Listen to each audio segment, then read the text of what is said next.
What's up, everybody? Welcome to Songs for Breakfast, and we're gonna get right into it. This week I'm gonna be talking about a song that feels excuse me.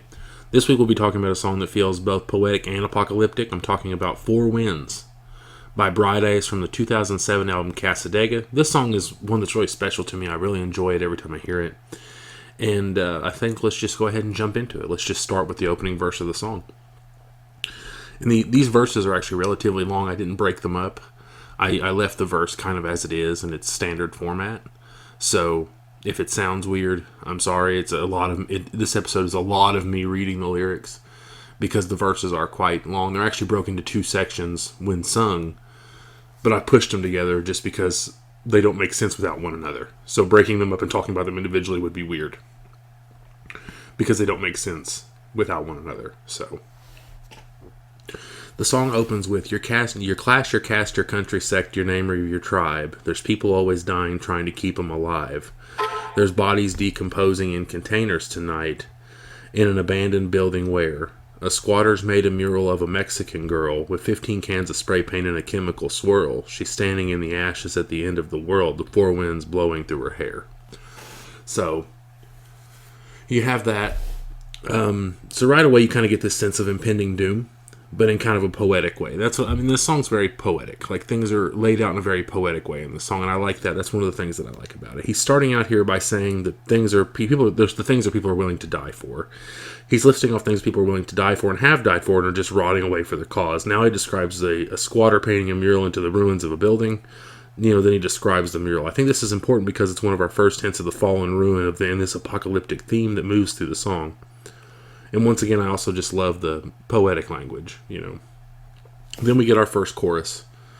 He says, "But when great Satan's gone, the whore of Babylon, she just can't sustain the pressure where it's placed, she caves."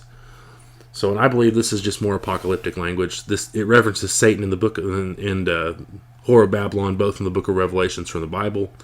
The book of Revelations being a book on the end times, which fits right in with the theme of the song.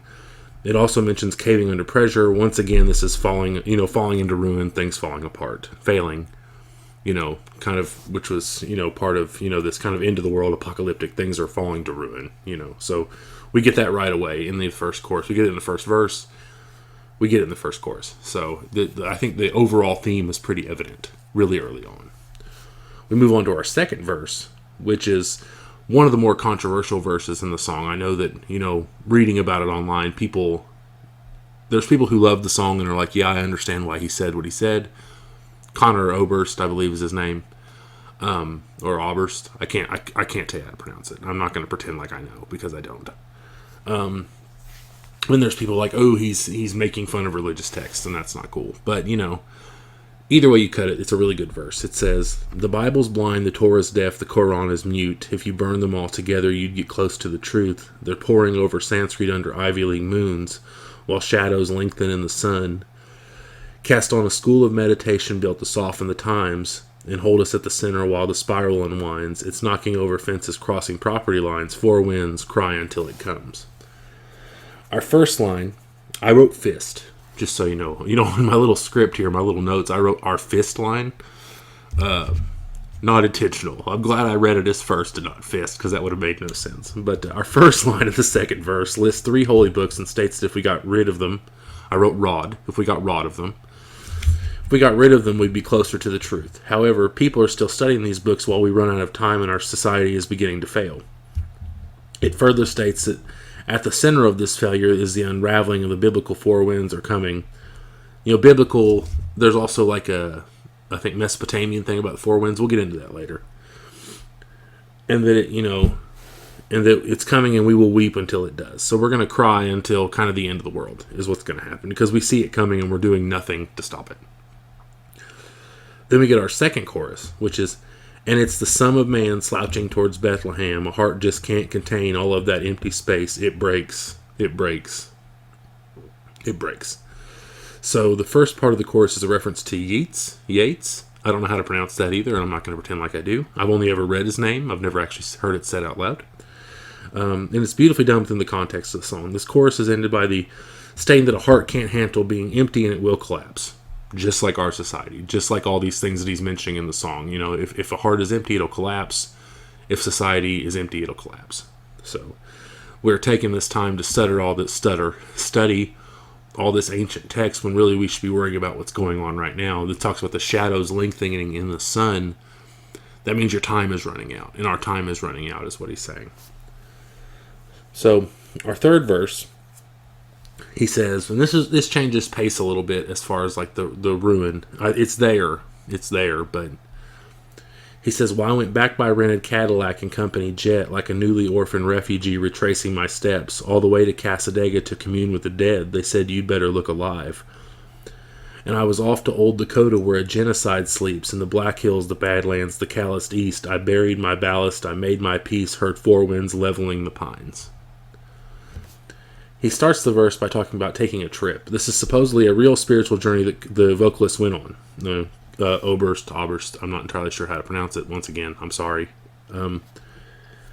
He felt like a refugee going back to find himself. Going to Dakota where the genocide slept is a reference to the massacre of Native Americans, which is a horrible thing. I don't mean to say that so casually. It's a horrible thing. And how he moved through the Badlands and made his peace. Once again, a very poetic section of the song, and we can hear the four winds coming. At this point, you're probably asking like what the four winds are. Well, there's the biblical version and there's like a Mesopotamian version. And I won't go into the biblical version because it's easily found and it's very religious, and I don't really want to get deep into religion. So what I'll give you is the Mesopotamian version, which I think is so much neater. From what I found, it's an Mesopotamian proverb, and it says, "The north wind is wind of satisfaction. The south wind overthrows the men it hits. The east wind is a wind that brings rain. And the west wind is mightier than any man than the man living there." So this could mean the winds are overpowering and destructive. So more ruin and more failure, essentially, is kind of what it's summed up. Then, of course, we move into our final chorus, which says, kind of like the first, it's a lot like the first chorus, but there is some modification. It says, "But when great Satan's gone, the whore of Babylon, she just can't contain all of that outer space. She breaks, she breaks, she caves, she caves." So, our final chorus is a lot like an earlier one, like I said. But instead of breaking, she's caving. Again, that fits into our theme of ruin and falling apart and the end of the world as it is. I think that this song is a really pretty song. I think it's a really beautiful song. I think it's a really well done song. The video for it is really neat. If you get a chance, Four Winds, pop that in on YouTube and take a gander. It's a really great song. I do think it's apocalyptic. I do think it's about how we're wasting our time when things are falling apart and going to ruin, and we're verging toward the end of our society and the end of our species, but instead we're wasting our time on things. And I genuinely think that's what it's about. What do you think of Four Winds? Have you heard it before? What do you think it's about? Do you think I'm wrong? Do you think it's about something else? It could be about something else. It could very easily could be. It's a very cryptic song. You can let me know, of course, at songsforbreakfast@gmail.com. And as always, thank you guys for listening.